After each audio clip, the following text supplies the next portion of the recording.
Siz də pensiyaların artmasını istəyirsinizsə kanala abunə olub videonu bəyənməyi unutmayın.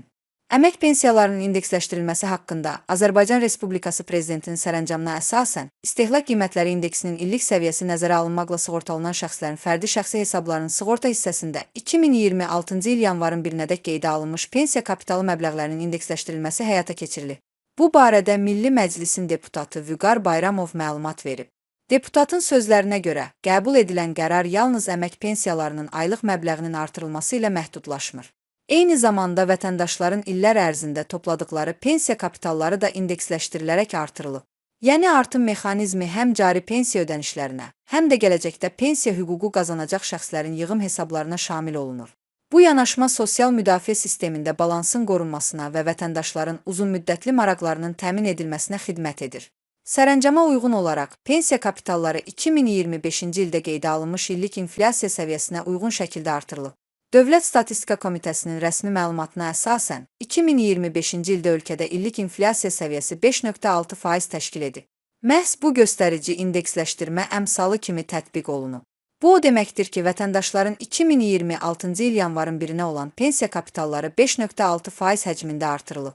Məsələn, əgər hər hansı vətəndaşın fərdi hesabında 40.000 manat məbləğində pensiya kapitalı mövcuddursa, tətbiq olunan indeksləşdirmə nəticəsində həmin məbləğin üzərinə 2240 manat əlavə olunur. Beləliklə, vətəndaşın ümumi pensiya kapitalı 42.240 manata yüksəlir. Deputat vurğulayıb ki, bu mexanizmin əsas məqsədi vətəndaşların illər boyu topladıqları vəsaitlərin real dəyərinin qorunmasıdır. İnflyasiya şəraitində pul vəsaitlərinin alıcılıq qabiliyyəti azalır.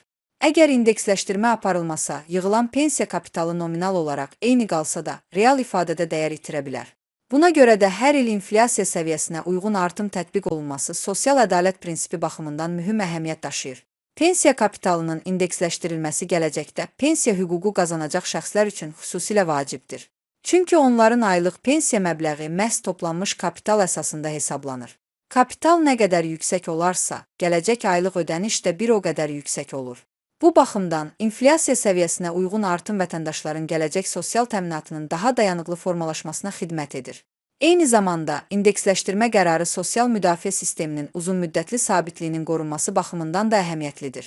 Bu addım həm mövcud pensiyaçıların, həm də gələcəkdə pensiyaya çıxacaq şəxslərin maraqlarının balanslaşdırılmasına yönəlir.